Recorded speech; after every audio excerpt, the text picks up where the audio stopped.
प्यारे बच्चों, आज हम 12वीं कक्षा की गणित का फर्स्ट पार्ट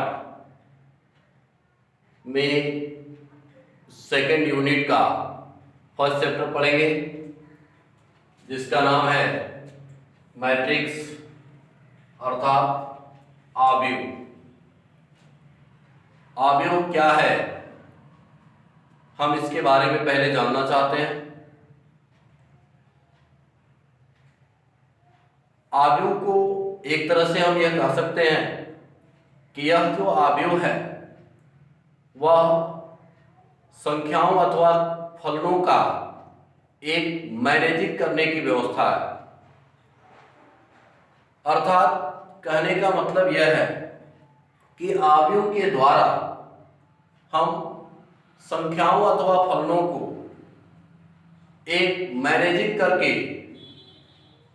लिख सकते हैं। अब यहां पर तात्पर्य यह है कि जो मैनेजिंग करने की व्यवस्था होती है वह आव्यूह के द्वारा हम क्यों करते हैं। क्योंकि आव्यूह के द्वारा हम बहुत ही आसानी से किसी भी संख्या को या किसी फलन को या किसी कंपनी के जो उत्पाद हैं उन उत्पादों को यानी प्रोडक्ट्स को किस मंथ में कितना बेचा जाता है, किस मंथ में कितना खरीदा जाता है, किसके द्वारा कितना बेचा गया, ये सारी चीजों की जानकारी हम बहुत ही आसान तरीके से मैट्रिक्स के माध्यम से हम कर सकते हैं। हम इसके बारे में कुछ विशेष अध्ययन भी करना चाहते हैं। जैसे मैट्रिक्स के सबसे पहले मैट्रिक्स का जो विचार करने वाला व्यक्ति था वो कौन था, इसके भी हम बारे में जानें। जे सिल्वेस्टर ने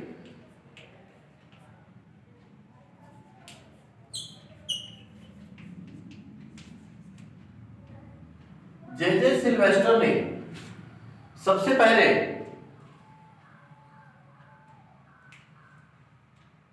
मैट्रिक्स शब्द का प्रयोग 1850 में किया तथा आर्थर कैले ने विधिवत 1858 में मैट्रिक्स सिद्धांत का विकास किया। तो यह था मैट्रिक्स के बारे में कुछ विशेष अध्ययन। अर्थात सबसे पहले मैट्रिक्स के बारे में जो विचार रखने वाले व्यक्ति थे वो जे सिल्वेस्टर थे, और मैट्रिक्स की जो विधिवत जो सिद्धांतों का विकास किया वह आर्थर कैले थे। इन्होंने 1858 में मैट्रिक्स का जो विधिवत सिद्धांत दिया वह आर्थर कैले ने दिया था। अब हम मैट्रिक्स का जो इंट्रोडक्शन था, जो परिचय था, ये तो मैंने दे दिया। अब हम मैट्रिक्स के बारे में यहां पर इसकी जो परिभाषा है वो क्या होगी। हम मैट्रिक्स के प्रकार को भी पढ़ेंगे। मैट्रिक्स बहुत ही इंटरेस्टिंग चैप्टर भी है। यह हमारे दैनिक जीवन में बहुत सारे कार्यों को बहुत सरल कर देता है, इसलिए यह चैप्टर काफी इंटरेस्टिंग चैप्टर है। हम पहले मैट्रिक्स की डिफिनेशन जानते हैं, मैट्रिक्स को किससे प्रदर्शित करते हैं ये सीखते हैं, और फिर मैट्रिक्स का हम एडिशन सीखेंगे, सब्ट्रैक्शन सीखेंगे और मल्टीप्लिकेशन सीखेंगे। बाद में अन्य सारी चीजें हम सिलेबस के अनुसार पढ़ते जाएंगे। अब हम मैट्रिक्स की डिफिनेशन यहां देना चाहते हैं कि मैट्रिक्स की परिभाषा क्या होगी। तो आपने यह देखा कि मैट्रिक्स जो है वह संख्याओं अथवा फलनों को मैनेजिंग करने की एक व्यवस्था है। हम मैनेजिंग किस प्रकार करते हैं मैट्रिक्स के माध्यम से, ये हम एक उदाहरण के माध्यम से आपको समझा देना चाहते हैं। जैसे अगर मैं ये कहूँ कि मान लिया जाए कि कोई एक कंपनी है जो कुछ प्रोडक्ट बनाती है, भिन्न भिन्न प्रोडक्ट बनाती है। जैसे मान लीजिए कि वह ए टाइप का प्रोडक्ट बनाती है, बी टाइप का प्रोडक्ट बनाती है, सी टाइप का प्रोडक्ट बनाती है।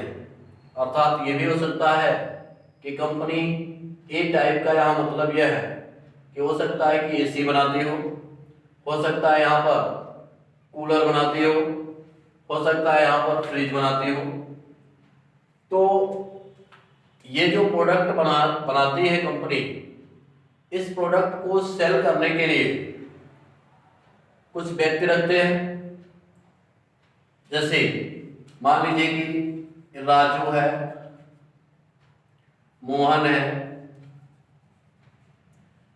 और गोपाल है। ये जो व्यक्ति है कंपनी के बनाए हुए प्रोडक्ट्स को सेल करती हैं। अगर राजू ने, मान लीजिए हम फर्स्ट मंथ की बात करें, तो फर्स्ट मंथ में राजू ने एक एसी, 2 कूलर और 3 फ्रिज सेल किया। इसी तरह से मोहन ने 4, 3, 2, गोपाल ने 7, 5, 1। तो हमने यह देखा कि राजू फर्स्ट मंथ में एसी 1 सेल किया, कूलर 2 से सेल किया और फ्रिज 3 सेल किया। इसी प्रकार मोहन ने, गोपाल ने इस तरह के प्रोडक्ट को आसानी से सेल कर दिया। अब इसका आंकड़ा हम देखते ही ये जान लेते हैं कि राजू ने फर्स्ट मंथ में कुल कितने प्रोडक्ट को सेल किया। तो हम आसानी से इसे ऐसे गिन सकते हैं कि 3, 3, 6 प्रोडक्ट सेल किया। अगर हमें यह देखना हो कि तीनों ने मिलकर कितने एसी सेल किए, तो हम इस तरह से सेल गिन सकते हैं। अर्थात कहने का मतलब यह है कि जब हमने इस तरह का एक मैनेजिंग किया, इस तरह का हमने एक टेबल तैयार किया, तो हम आसानी से पहले मंथ में कौन कितना प्रोडक्ट सेल किया है इसकी जानकारी बहुत ही सिंपल तरीके से कम समय में तैयार हो जा रहा है, यानी कम समय में हमें मिल जा। तो कहने का मतलब यह है कि मैट्रिक्स भी इसी तरह के संख्याओं या वस्तुओं या किसी फलनों को अरेंजमेंट करने की एक व्यवस्था होती है। जैसे हम इसमें देख रहे हैं कि इसमें हमने प्रोडक्ट्स को यानी ऐसे पंक्तियों में लिखा है। देखिए यहां पर ये जो यहां पर ये जो प्रोडक्ट हैं उनको हमने कॉलम में भी लिखा है। आप चाहें तो प्रोडक्ट को ऐसे लिख सकते हैं और जो व्यक्तियों को है उसको हम ऐसे लिख सकते हैं। यानी कहने का मतलब यह है कि इस तरह से जो ये लाइनिंग है इसे हम पंक्ति कहते हैं, यानी रो कहते हैं। ये चूंकि फर्स्ट पंक्ति है इसलिए रो 1 है, इसको हम R1 से डिनोट भी करते हैं। ये जो सेकेंड पंक्ति है इसको हम R2 से डिनोट कर सकते हैं। ये जो पंक्ति है इसे हम R3 से डिनोट कर सकते हैं। अब ये जो पंक्ति है इसे हम हॉरिजॉन्टल पंक्ति भी कह सकते हैं, ये हॉरिजॉन्टल है। अब वर्टिकली ये है, अर्थात इसको हम कॉलम कहते हैं।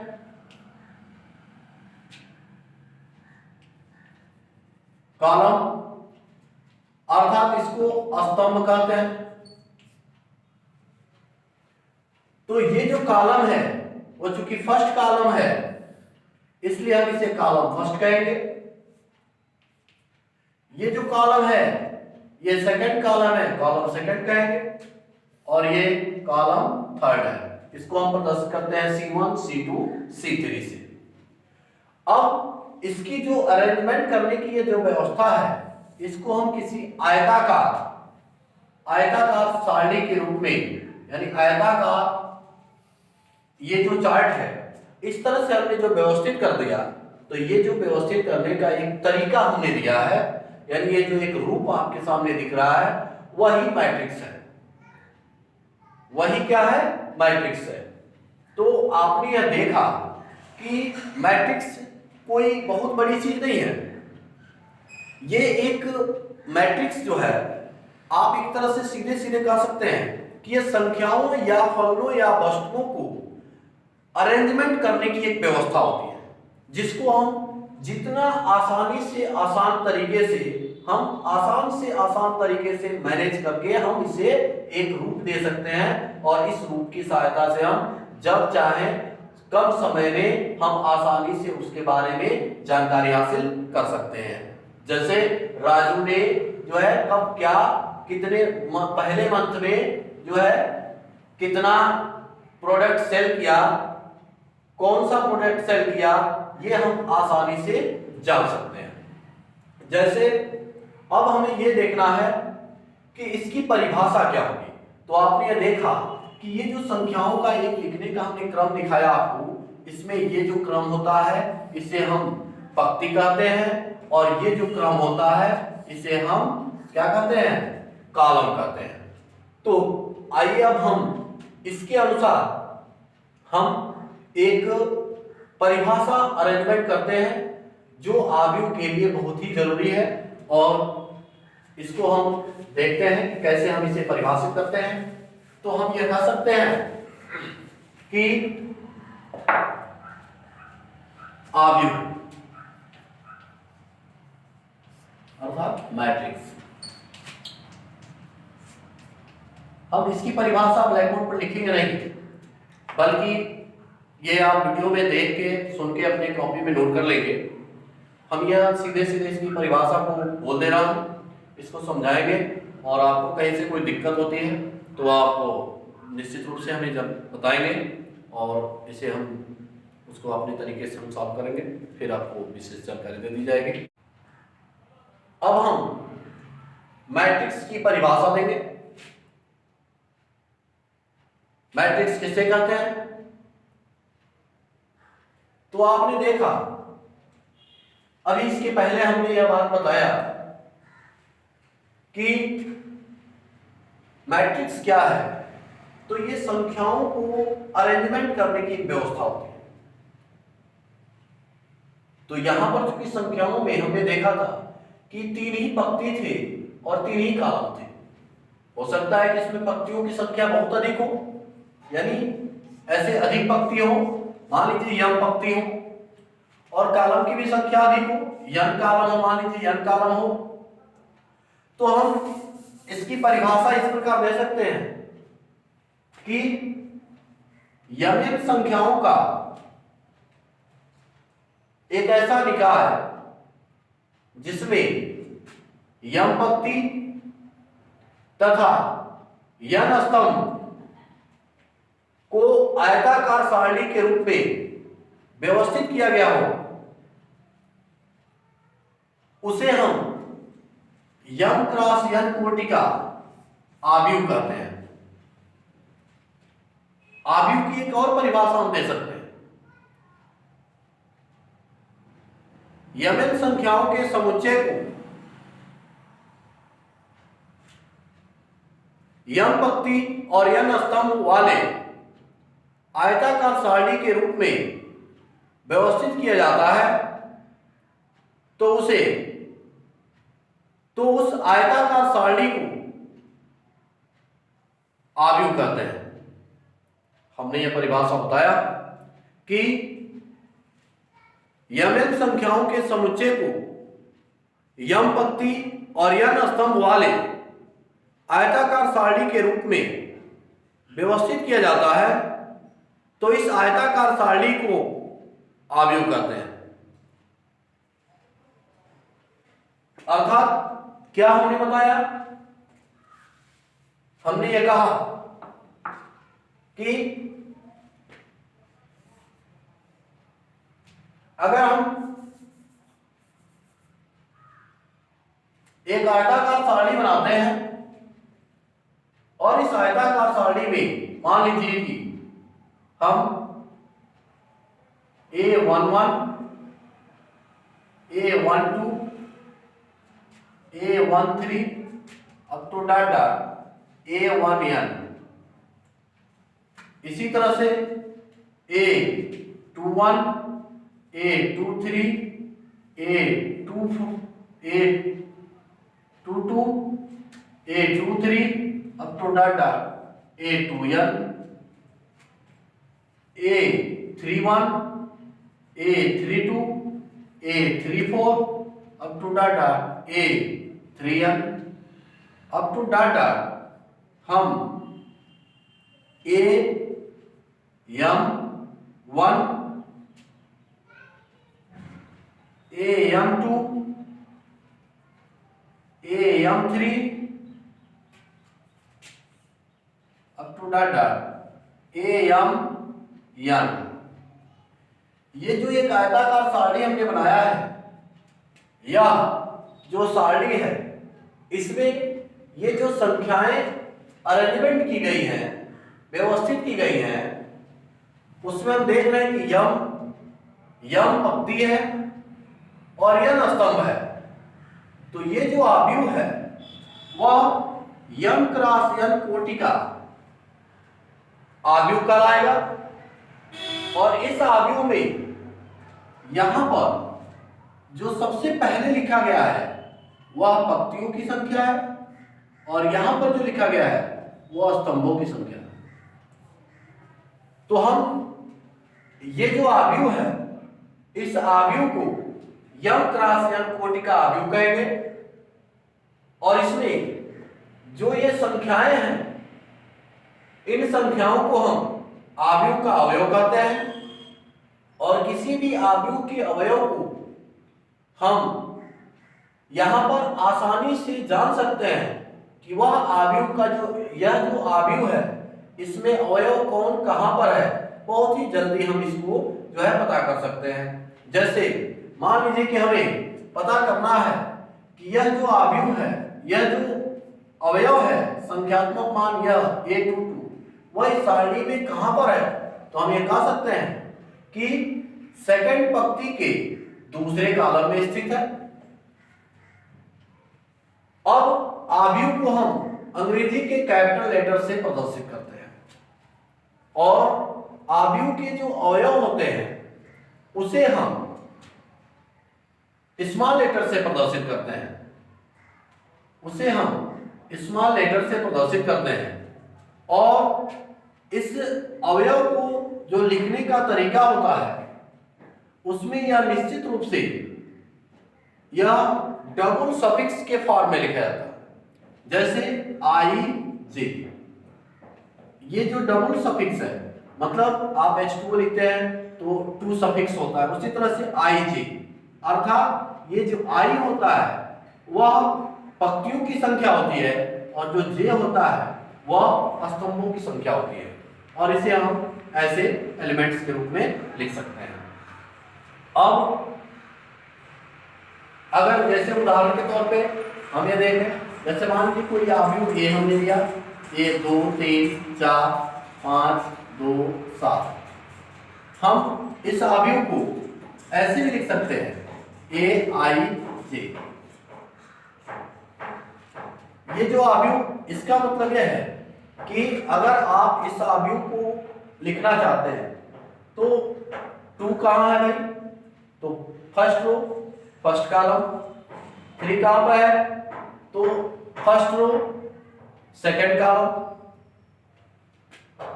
4 कहां पे है तो यहां पर i बराबर क्या हो जाएगा यहां पर 4 अर्थात फर्स्ट रो और ये क्या होगा थर्ड कॉलम। यानी कहने का मतलब यह है कि हम आव्यूह का यह जो व्यापक रूप है, हम इस व्यापक रूप से ही आव्यूह से संबंधित जितनी भी घटनाएं होंगी आसानी से कर सकते हैं। तो बच्चों आपने देखा कि आव्यूह क्या है, यह एक अरेंजमेंट करने की व्यवस्था होती है। और ये किसको अरेंजमेंट करता है, संख्याओं, वस्तुओं, फलनों या किसी भी संख्या को हम इसके माध्यम से आसानी से अरेंजमेंट कर सकते हैं। अब आव्यूह का जो प्रकार है उसे हमने देखना है। यहां पर आव्यूह की कोटि आपको बताई दिया कि जैसे यह आव्यूह की कोटि अगर देखना हो तो यह देखिए 2 पंक्ति है और 3 कॉलम है, तो 2x3 कोटि का यह आव्यूह कहलाएगा। यानी हम इसे 2x3 कोटि का आव्यूह कहते हैं। यहाँ पर m×n कोटि का यह आव्यूह है और ये जो है 2x3 कोटि का आव्यूह है, तो यहाँ भी हम 2x3 लिख दें तो इसको यह इस तरह से प्रदर्शित किया जा सकता है। अब हम टाइप्स ऑफ मैट्रिक्स पढ़ेंगे, यानी आव्यूह के प्रकार। तो आव्यूह के प्रकार में जो